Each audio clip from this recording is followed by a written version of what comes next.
Hey, what is going on, everybody?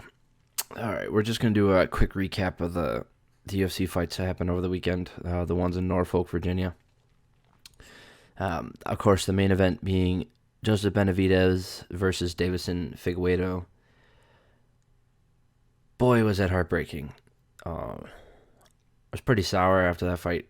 Not, I mean, I wasn't looking at it super objective to begin with, and then because Joseph Benavidez has been there since the beginning of the division in the UFC, and without Demetrius Johnson, he's the champion for probably the entire time. Yeah, I mean he's like insanely good. So anyway, yeah, he ends up losing by stoppage in the second round. There was a headbutt caused by Benavidez. He had a ton of blood coming into his eye. Like it started bleeding immediately, and he was wiping it.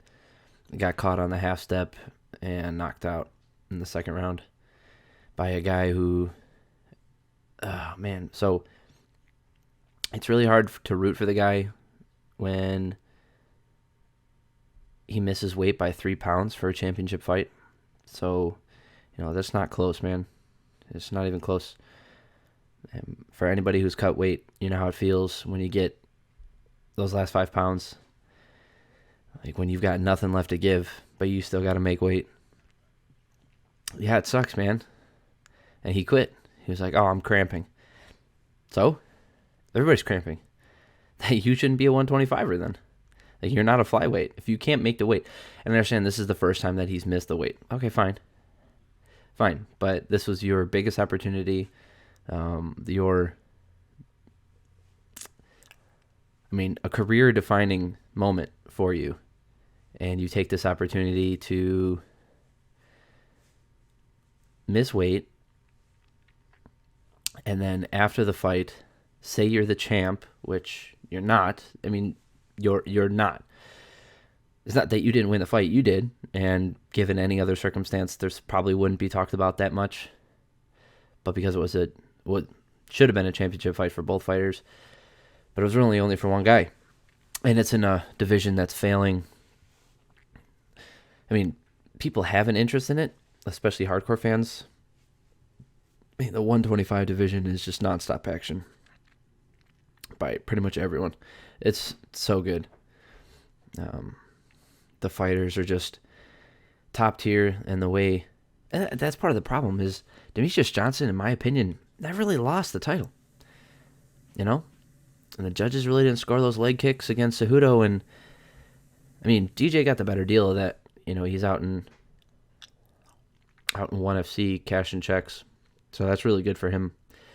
But he's kind of left a big hole in the division, and it's really hard to not take it seriously. But it was like when John Jones was out. There's a better fighter out there who would have beat everybody and pretty much has beat everybody in the division already. But you're going to call this other guy the champ?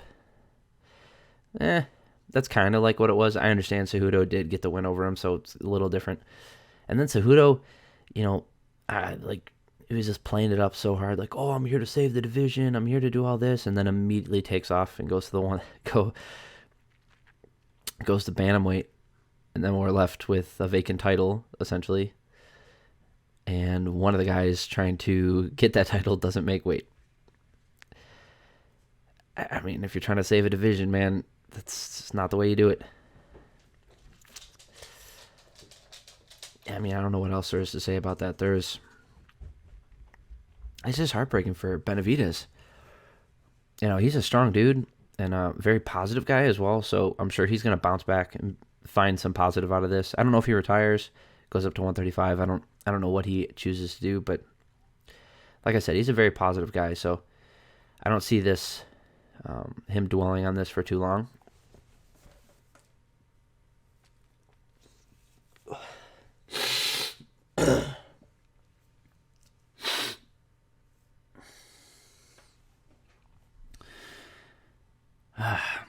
Yeah, it just sucks for him. Yeah. I mean, what does the UFC do with the flyweight division? run this back. I know Michael Bisping brought it up. And I know you can't harp on it that much, but the way the broadcasters started talking about it, like, oh man, I feel bad for Figueiredo. Oh, it sucks for him. No, it doesn't. It doesn't suck for him at all. He won a fight, right? Again, I'm a little sour about this, so this isn't going to be completely objective here. But he won the fight with sanctioned cheating. And I mean, it's not, I didn't coin that term. That's been called that before. Missing weight is just sanctioned cheating. You're not fighting in the weight class that you said you were going to fight in. That's why you got your purse docked. That's why you have to give almost a third of your money to your opponent. It's because you missed weight, man. You're not, you didn't do your job. Yeah, I don't even know. Is it worth keeping the 25ers around in the UFC? They don't push it. They're not really advertising for it. I mean, there was a little push for this weekend, but not too much. I mean, they had a title fight on an ESPN Plus card. That's fantastic for me. I love watching title fights. I love watching the UFC, and it was on ESPN Plus. I'm not complaining about that. But generally speaking, the UFC doesn't put their top-tier fights, their big draws on ESPN Plus. They put them on pay-per-view. And this was a title fight. It's very rare to see that on ESPN Plus. So there's that. Yeah, I don't know. If they folded, I think a lot of these guys would find a home, either in ONE FC. They'd probably bounce around, find a home somewhere. If there was enough interest in it, I'm sure Bellator would make space for them. And this whole, I've seen the idea bounce around like, oh, wouldn't it be better if they all just fought 135? No, especially the guys who don't miss weight. This is their weight class. They decided they want to fight at 125. They decided this is their optimal weight. They make weight. They do their job. Why are they being punished? Because we have unprofessional people who can't. That's not their fault. And as a business decision, as far as the UFC is concerned, totally understand it. You can't. Their job is to make money. And if there's a division that isn't drawing people in and isn't making money, they can try to prop it up a little bit, but it's easier for them just to call it quits with it. Yeah, I don't want to harp on this anymore. I just feel bad for Joseph Benavidez. I would have really liked to see him get the win, get the title. Just put his stamp on the division finally and say, this is my division. He's one of the best flyweights of all time, and it would have been nice to see him win. I don't know. Yeah, like I said, I don't want to harp on it anymore. Congrats to Figueiredo. I mean, it was a great win for him. You're not the champ, man. That's just not the case. Don't call yourself the champ because you didn't make weight. I mean, by all means, we can call John Jones the flyweight champ. I mean, if you want to go to extremes here, he can't make the weight either. 3 pounds, 100 pounds, it doesn't matter, man. You missed weight. So, congrats. As far as okay, I'll final word on this. For the flyweights, I hope that they all find a home because there's a lot of really skilled guys there, whether that be in the bantamweight division in the UFC, whether the UFC keeps the flyweight division around, or they end up, in ONE FC making money over there. I just hope that I really hope that all the fighters find a place and making a lot of money for their families and their future. Yeah, that's all I want to say about the main event. Okay. So, in the co-main event, we had Felicia Spencer taking on Karen Dos Santos. I understand the hype that came with Felicia Spencer coming to the UFC. And I know she lasted a while against Cyborg. But man, she's going to get hurt. And I don't mean that in a negative way. I'm downplaying her skill set. She's very skilled. And as we've seen, she can beat a lot of girls in the 45 division. So, I mean, you can't put her down. But versus Nunes, I don't see a single asset or like a single part of her game that beats Nunes. In fact, on the feet, she's very clunky. Very beginner with her stand up. Better than mine. What? Yeah, I understand that. I'm, this armchair quarterbacking this. Just calling it like I see it. She's has very rudimentary stand up, and not in a very fundamentally sound way either. She doesn't move her head off the center line, doesn't really protect herself. She gets tagged pretty easy, and she has very clunky stand up. It doesn't flow very smooth.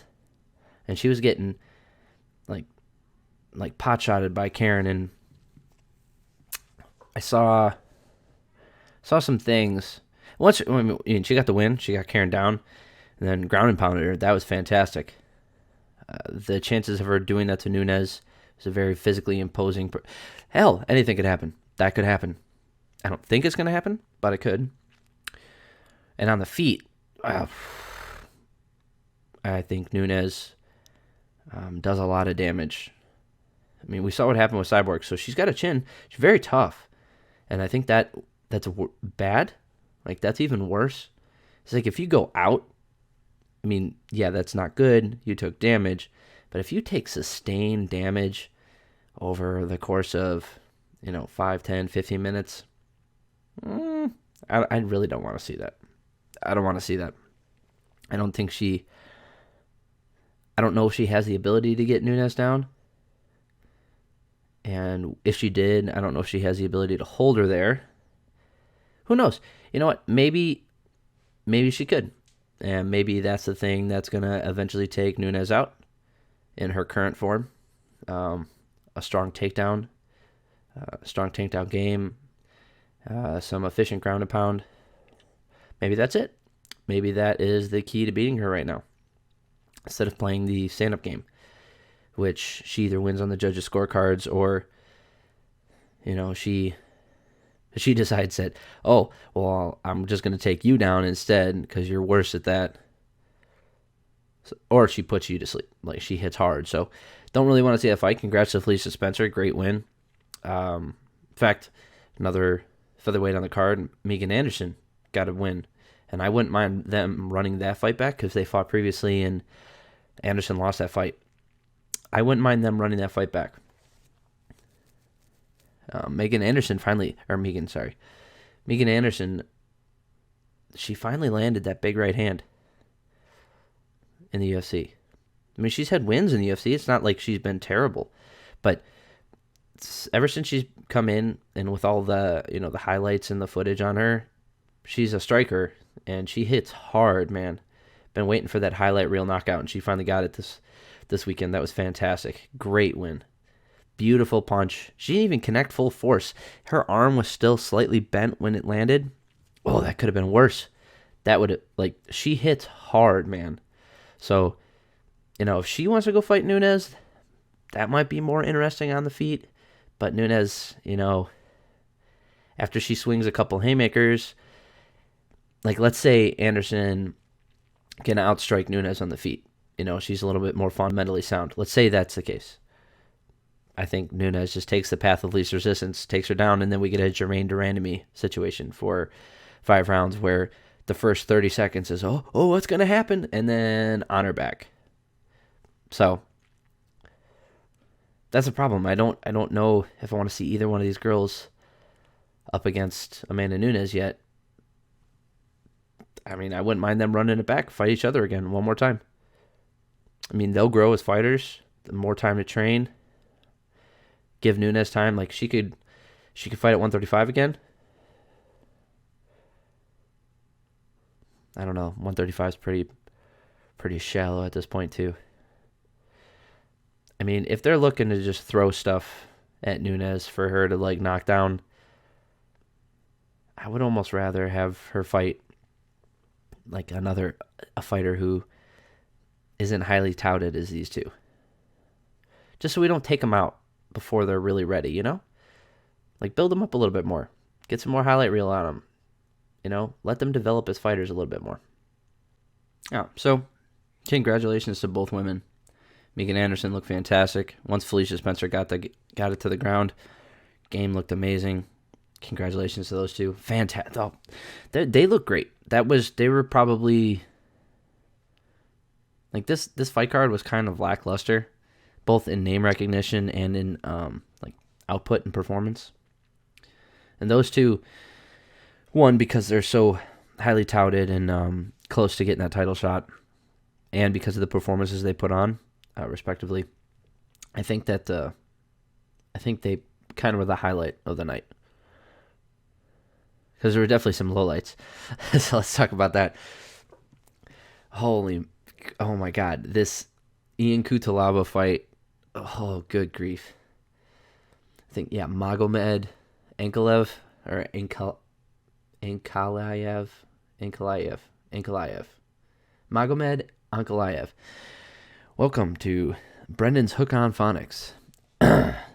Learning Russian fighters' names and how to pronounce them properly so they don't choke you out. Anyway, Ian Cutelaba. He came in like super aggressive and like wacky like he always does. He's very like, bouncy and antsy. And when he was being introduced, he ran across the octagon. Ran's a strong word. He walked very fast, right? He walked extremely quickly across and then went to the face of his opponent. Kind of like how Junior Dos Santos does when he like walks in the middle and goes like this, But he stops in the middle. He doesn't go into the opponent's face. Well, Ian did, and Magomed he got so close that they were basically kissing, and Magomed gets double underhooks and spins him around. And they had to break it up before the fight even started, which it's kind of weird to me. Like, I get it. It's like the sport does not involve a bunch of security and random people standing in the octagon as well, including camera crew, right? I know, I totally understand it. But like, people were freaking out like, oh, I can't believe like he would do that. That's so crazy. It's like they're about to try and punch each other in the face and try to kill each other, essentially. Like, that's not that crazy. Right? I mean, it's out of the norm because most people don't do that. It's not really crazy though, right, guys? Come on. Like, this is what these guys do for a living. And, I mean, did he get too close? Probably. Whatever. Nothing happened. But I think everybody was on edge, including the ref. And when the fight started, Cutelaba's throwing haymakers, just winging overhands, just like crazy. And I'm not going to say no skill, but no setup, just winging fight-ending shots. And Magomed is landing a couple, and then it looks, when you watch the broadcast live, it looked like he landed a kick, and Ian's doing this number, right? He's doing this number, looking like he's getting rocked by all the shots. But if you watch it back on the replay, his guard was up. That foot slid right over his forearm. Didn't even touch his head. No pressure on his head whatsoever.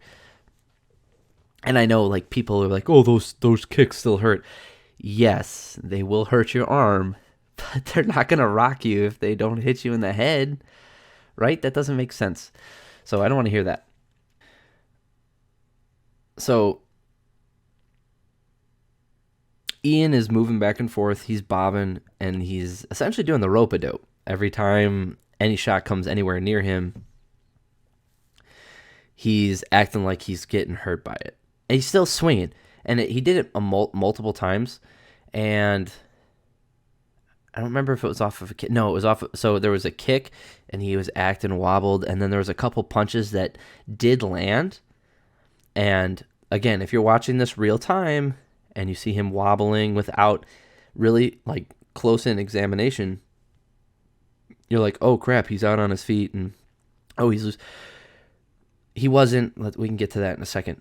So he's wobbling back and forth, and he looks away to draw the opponent in, and he looks away, and then immediately fires a giant overhand. And as he's doing that, the ref jumps in and is like, oh, no, you're out. And then Ian's like freaking out in his face, like, come on, what the hell? So Bad stoppage. I think we can all agree on that. Bad stoppage. Horrible.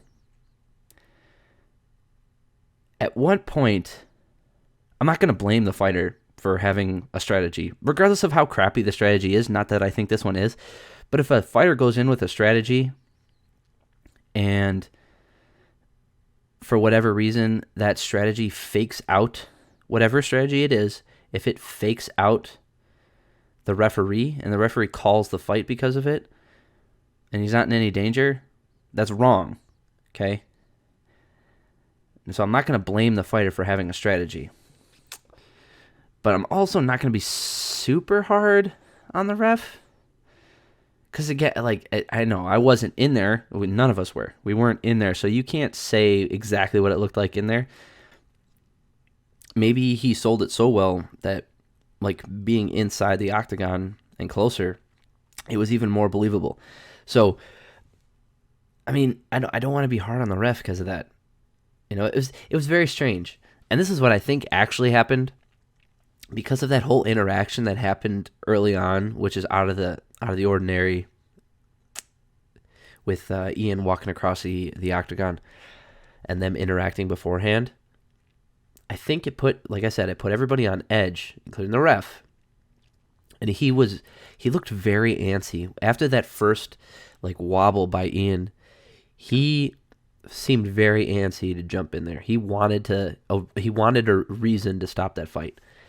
And the second Ian looked away, I think that was it. Like, he saw him look away, and he was like, oh, he's out of it. He's not even paying attention. And then he went in there, but immediately an overhand comes. I don't know what to make of that one. And this whole run it back thing, how many times are we going to hear that? I mean, seriously, I don't have the stats in front of me, but how many times are they going to say, oh, man, if he wants to run it back, we can. The UFC doesn't do that. The UFC moves on, okay? Now, they might treat your loss as as neutral, or they might even treat it as a win if it's something super egregious, right? But they're not going to like run it back just so you two can have, you know, your conclusion, right? Like just for your gratification. They're not going to do that. They're not going to just give you closure. That's not what they're in the business of doing. They're in the business of putting on great fights, they're in the business of entertainment. And how many times do we have to hear that? Like, we're like, oh, we'll just run it back. That being said, this one looked like it was going to be entertaining, so they might run it back. Like, Ian, I don't know how long it would have lasted on either side, but I think it would have been kind of entertaining. So maybe we'll see it. Maybe we'll see it again. Maybe it's similar to the Jeremy Stevens incident with the eye poke. So maybe we'll get to see that one again. And everybody doesn't need to be so hard on the ref. He made a split decision. I mean, it sucks for Ian, especially for the, not getting his money. I mean, that really sucks. And I'm not excusing the ref's behavior in stopping that fight. But, he was on edge. I think it's one of those things where, everything just led up to him wanting to stop that fight. And he found a reason when the fighter wasn't it looked like he wasn't paying attention. Like, he wasn't able to focus on the fight because his eyes weren't facing his opponent. So, again, not excusing the stoppage, but I understand it. And I think people are being a little aggressive on it. Like, I mean, it sucks. It really does suck because I wanted to see more of that fight too. But yeah, there was, like I said, that like this night was kind of like it kind of gave you blue balls, right? Like that fight especially. You're like, oh man, this is gonna be baller. Hell yeah, this is gonna be crazy. And then it gets stopped as a guy's throwing a giant punch, and he's clearly fine. And you're like, ah, oh, damn it. And then you get to the main event where it's like, oh, finally, Joseph Benavidez is going to get his... Oh, man. And then they interviewed him. What the hell, Bisping? Come on, man. Maybe he thought he was going to... Again, I don't want to be too hard on him. Maybe he thought Benavidez was going to retire, and you always want to give the fighter the opportunity to retire in the octagon. You want to give them the mic, let them speak, give their say their piece. I get that. But he just got knocked out, dude, pretty brutally. And you're just shoving a microphone in his face. Like, didn't we agree not to do that anymore? Like, didn't you guys agree not to do that? Especially coming from a fighter who's been knocked out before. Like, wouldn't you appreciate it if someone gave you, 5 minutes before someone shoved a microphone in your face after losing consciousness? Especially in a moment like this. Like, that crying moment from Daniel Cormier. It's pretty iconic and really emotional, and I get that. This is super similar, man. He's just like, I feel like this is a nightmare. It's like I've had dreams, or like I've thought about how this moment will go, and like he didn't believe it was real. Like, that sucks so much ass. He just got knocked out. He probably doesn't have like all of his neurons firing. And you're like, okay, now tell me exactly what you're feeling right now. Probably pretty fucking shitty, no, right? Probably. Yeah, like his head probably hurts too. It's probably going to hurt later. Also, he probably can't see that well. Maybe his balance is a little off. Or here's an idea. Give him, 5 minutes or a day. Let him come out and give his speech later. Don't just... I can't stand that they keep... Like, I don't understand why they're still doing that. Just give him a day. Benavidez he's not going anywhere. He's not going to run away and not do media. Give him a day. Let him go home to his wife. Talk about things. Like, work out his feelings that way. I mean, if he charges you and he wants to speak and he's asking for the mic, maybe that happened and we didn't see that. So maybe that happened. I don't think that's what happened. He didn't look like a man who was really conversational at that point. Didn't really want to talk. Then I wouldn't. Don't make people do that. Come on, Bisping. Don't do that. You're a great analyst, and I love the way Bisping is out there. It is a little funny listening to him compared to Dominic Cruz. So anybody compared to Dominic Cruz or even DC, when Dominic Cruz breaks things down, he's like, okay, this is how you escape this position. You take your left foot and you turn it 14 degrees to the right, and then you take your big toe. So like he'll break it down to like the millimeter. And there was a point. There was a point in one of the fights. It might have been the Pena fight, where like Pena had him in the. He had his back, and he put the body triangle on him, and he had his ankle tucked under the back of his knee, and instead of doing like the Dominic Cruz thing and explaining in detail like how to escape that position, because he had him there for a very long time, so there was for for the lay person, including me, someone who's not very experienced in jiu-jitsu, that's your time to really break down the position, let them know what both guys are trying to do, make it interesting for the people watching so it doesn't look like two guys just holding on to each other, right? And Bisping goes like, well, there are ways to escape that position. I mean, it's hard, but you can do it. And he said that like 5 times. It's like, okay, Bisping, how do you do it? He's like, when I was training for this guy, we drilled that a lot. Okay, how did you drill it? It's very difficult. Thanks, dude. Appreciate the insight.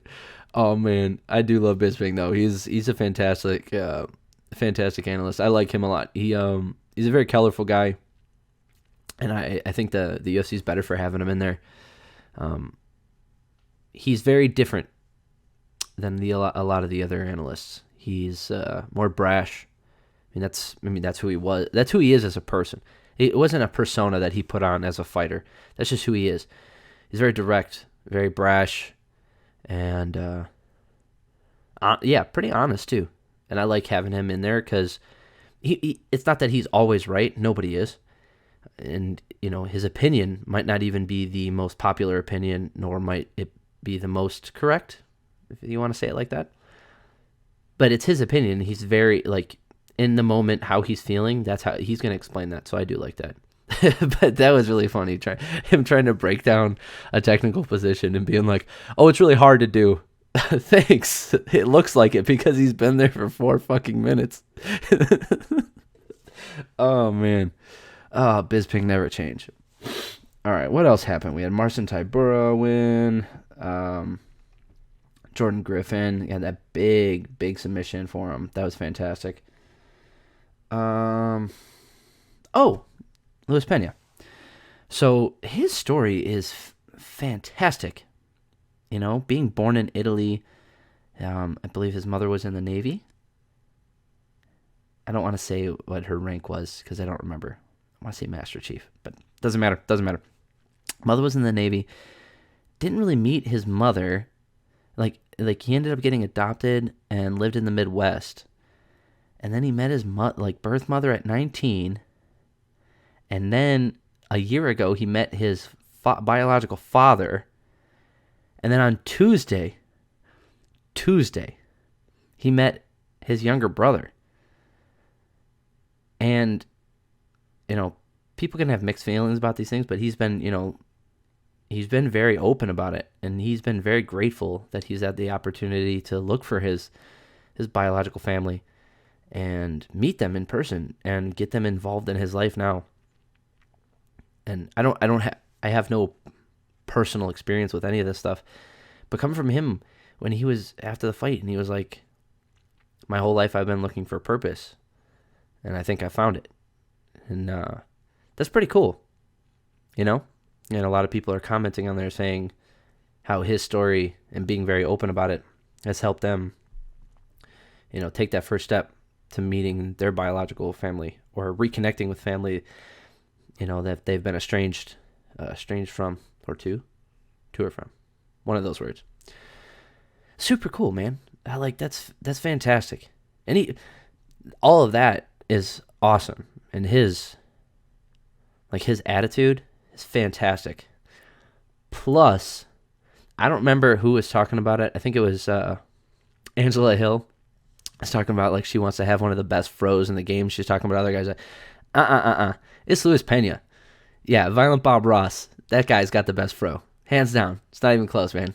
Because the beard plays into it. It flows smooth. And he looks like motherfucking Bob Ross. He does. The way he fights. Yeah, he's a gritty dude. Very lanky. He hits hard. He's awkward. He's sound fundamentally. He's hittable. You know, he's not extremely elusive, but he doesn't need to be with his fight style. And with his skill set, he's excellent. And this fight, he was supposed to win. The guy stepped up on short notice. What was his name again? Steve Garcia. This guy stepped up on short notice, so he was supposed to win this fight. And that's okay. And he didn't. He came out and apologized to the crowd. And when you get a guy's back and you have it for damn near 12 minutes of a 15-minute fight, I don't think you got much to apologize for, man. I mean, yeah, if you go into a fight and you're expecting blood and guts and you want to see somebody's nose broken and someone get knocked out, okay, maybe you were disappointed with this performance, but for anybody who has a little bit of appreciation for the ground game, watching a guy almost get rear naked chokes for 12 minutes and watching a dude fight it off successfully, I might add. He did not submit him. So, that was, I mean, he dominated the fight. Luis Pena dominated that fight. I don't know if you could be more dominant. You can be equally as dominant on the feet, you know, outstriking, being elusive, not getting touched, you know, picking the guy apart on the feet. You can be equally as dominant. Wrestling a guy and constantly taking him down and pulling him and beating on him on the ground, kind of like Khabib, right? You can be equally as dominant as Luis Pena was. But this is, dude, that's the kind of stuff that Damian Maia does. I mean, some super casual fans aren't going to like that. I get it. Don't apologize, man. You went out there and you dominated the guy.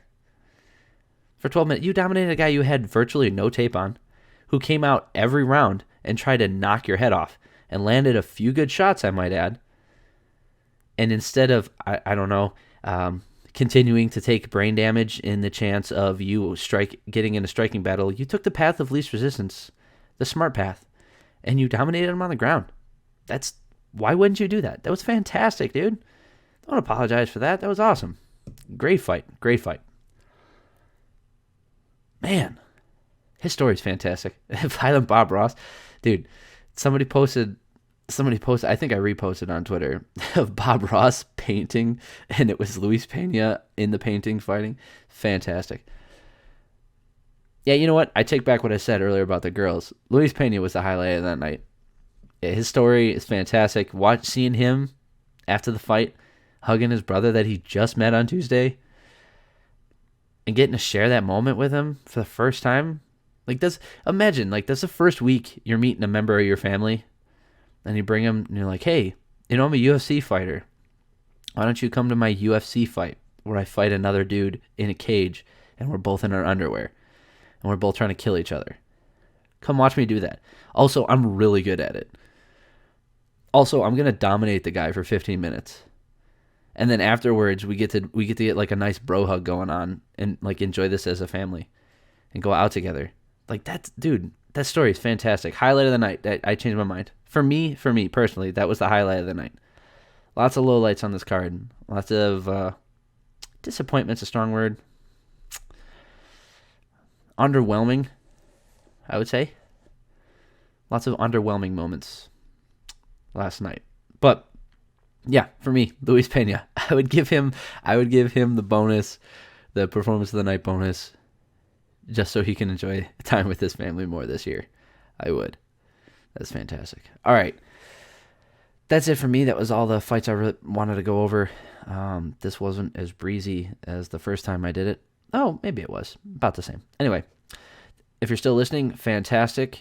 I love you guys. And if you have suggestions, leave them in the comments below. Hit me up on Twitter, Super Lunch Bros. I'm actually very open. Let me know what I can do to improve. If you want to hear something different than what I'm saying, if you want me to, maybe you just hate my voice and you just want to tell me that, fine, that's cool too. Let me know how it can make my face better so you don't want to punch it so much. Suggestions, comments, anything you got, it's all appreciated. And again, thank you so much for listening, and I hope everybody has an amazing day.